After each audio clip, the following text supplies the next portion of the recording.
Hello friends, I am Shivani. आज हम perform करने वाले हैं determination of Planck constant by solar cell और photo cell. Planck constant measuring instrument की सहायता से हम प्लांक नियतांक का मान ज्ञात करेंगे, जिसका मान होता है 6.625 इंटू 10⁻⁻34 जूल सेकेंड। इसके लिए हम जो इंस्ट्रूमेंट का यूज़ कर रहे हैं, मैं आपको इसके बारे में कुछ बता देती हूँ। फर्स्ट इसमें लगा है पावर सप्लाई ऑन ऑफ का स्विच। सेकेंड है वोल्टेज डायरेक्शन, जिसकी सहायता से अपने वोल्टेज का टर्मिनल चेंज कर सकते हैं नेगेटिव टू पॉजिटिव। उसके बाद लगा हुआ होता है वोल्टेज एडजस्टर, जिसकी सहायता से हम अपने सर्किट में दिए हुए वोल्टेज को एडजस्ट कर सकते हैं। आगे जो सर्किट बना हुआ है ये अंदर दिखाता है कि किस थ्योरी पर वर्क करता है। इसके आगे लाइट इंटेंसिटी, इसके मतलब जब हम लाइट देते हैं अपने मेटल पर तो उसकी इंटेंसिटी आगे कम या ज़्यादा करने के लिए इस नॉब का यूज़ करते हैं। करंट मल्टीप्लायर, जो करंट को मल्टीप्लाई करता है। आगे है डिस्प्ले मोड, जो हमें वोल्टेज और करंट को डिस्प्ले करता है। जब यहाँ मोड वोल्टेज की ओर रहता है तब यह वोल्टेज डिस्प्ले करता है वोल्ट में, और जब यह करंट की ओर रहता है तब यह माइक्रो एम्पियर में हमें करंट डिस्प्ले करता है। अब मैं इसकी आपको थ्योरी पे बताती हूँ कि हमारा जो डिटर्मिनेशन ऑफ प्लांक कांस्टेंट है ये फोटो इलेक्ट्रिक इफेक्ट की थ्योरी पर वर्क करता है।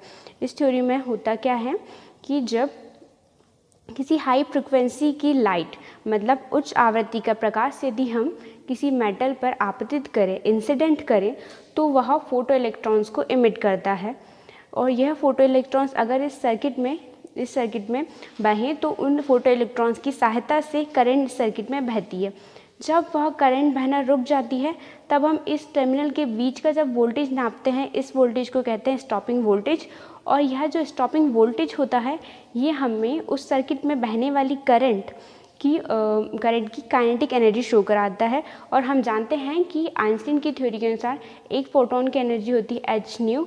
तो इस h² वाले रिलेशन की सहायता से और स्टॉपिंग वोल्टेज की वाले रिलेशन की सहायता से हम अपने प्लांक कांस्टेंट h का मान ज्ञात करते हैं।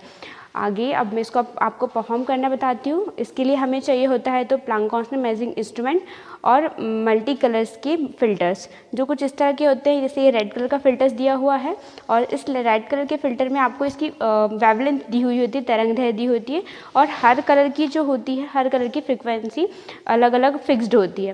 तो मैं आपको इसको परफॉर्म करना बताती हूँ। सबसे पहले जो लाइट हमको इमिट कराना है अपने फोटो सेल में, उसका हम कैप खोल लेते हैं और उस पर अपने अनुसार जिस भी लाइट को हमें इमिट कराना, जिस भी लाइट की फ्रिक्वेंसी हमें अपने फोटो सेल में इमिट करानी है वो हम लगा देते हैं। जैसे मैं आपको अभी रेड कलर की फ्रिक्वेंसी लगा के बताती हूँ। ये हमने लिया और यहाँ से इस तरह से उसे लगा दिया। स्विच को ऑन किया। इसके बाद हमें वोल्टेज को हमें नेगेटिव डायरेक्शन में रख के परफॉर्म करना है। अभी हम वोल्टेज देखेंगे तो वो हमें दिखाएगा वोल्टेज को 0 पर। सबसे पहले इसके हम लाइट की इंटेंसिटी बढ़ा देंगे, क्योंकि हमें हाई फ्रिक्वेंसी की लाइट देनी है तो इंटेंसिटी ज़्यादा होनी चाहिए। लाइट की इंटेंसिटी बढ़ाकर इस वोल्टेज को नेगेटिव टर्मिनल पे कर हमें वोल्टेज को अब 0 करना है।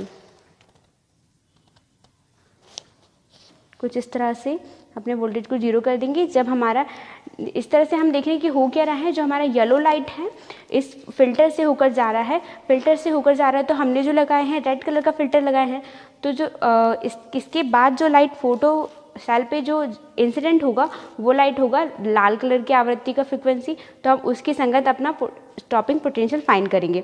तो हमारा वोल्टेज ज़ीरो है, तो हमें डिस्प्ले मोड में वोल्टेज 0 दिखा रहा है। तब अपने टर्मिनल को हम करंट मोड पे रख देंगे, तब हम अपनी करंट देखेंगे। हमारी करंट दिखा रही है 0.81। अब हम इस करंट को 0 तक लाने के लिए अपने वोल्टेज एडजस्टर नॉब से वोल्टेज को बढ़ाएंगे। अगर हम वोल्टेज बढ़ाएंगे तो हमारी करंट 0 हो जाएगी, तो हमें अपनी करंट को 0 करनी है। तो हम वोल्टेज को बढ़ाते हैं धीरे धीरे।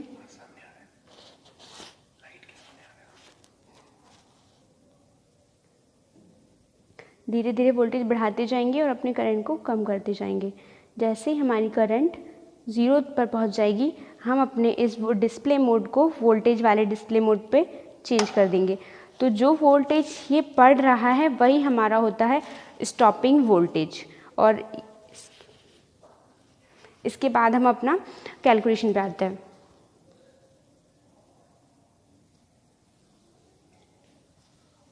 देन हम यूज़ कर रहे थे फॉर्मूला वही जो अभी मैंने आपको बताया था कि जो काइनेटिक एनर्जी होती है वो स्टॉपिंग पोटेंशियल पर डिपेंड करती है।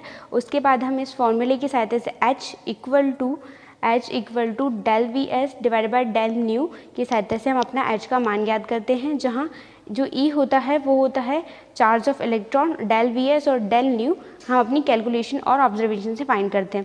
ऑब्जर्वेशन टेबल में है यदि हम 5 कलर्स यूज़ कर रहे हैं, 5 कलर्स की फ्रीक्वेंसी अपने लाइट पर, अपने फोटोसेल पर इंसिडेंट करा रहे हैं, तो हमें उन लाइट को लिखना होता है और उनकी संगत आवृत्ति हमें फिक्स दी हुई है। यानी जैसे रेड कलर के लिए 4.72 इंटू 10⁻14 सेकेंड इनवर्स, वैसे येलो और light yellow, green, blue in सब के लिए हमें फ्रीक्वेंसी दी हुई होती है। बस हमें अपने मेजरिंग इंस्ट्रूमेंट की सहायता से स्टॉपिंग वोल्टेज फाइंड करना होता है। जैसे अभी हमने रेड के लिए लिखा था स्टॉपिंग वोल्टेज 0.19, जब मैंने इससे परफॉर्म किया था तब ये 0.27 थी, अभी आई थी 0.19। इसके बाद हम सारे स्टॉपिंग वोल्टेज निकाल लेंगे और फिर इन स्टॉपिंग वोल्टेज को अपने ग्राफ पर प्लॉट करेंगे। क्योंकि स्टॉपिंग वोल्टेज हमारी आवृत्ति का फंक्शन है, तो हम अपनी आवृत्ति यानी फ्रीक्वेंसी को एक्स अक्ष पर रखेंगे। जो सारी दी हुई कलर की फ्रीक्वेंसी है, रेड, येलो, इन सब की फ्रीक्वेंसी को एक्स एक्सिस पर रखेंगे और वाई एक्सिस पर अपना नेगेटिव रिटार्डिंग वोल्टेज रखेंगे, जो होता है -Vs। और इन सबको यहाँ रखने पर हमें एक ग्राफ प्लॉट होगा जो स्ट्रेट लाइन होगा, और इस स्ट्रेट लाइन का हमें टेंजेंट फाइंड करना है, del Vs by del nu. Tangent यानी लंब बटे आधार, डेल Vs होगा हमारा लंब और आधार का जो हमारा मान होगा डेल न्यू।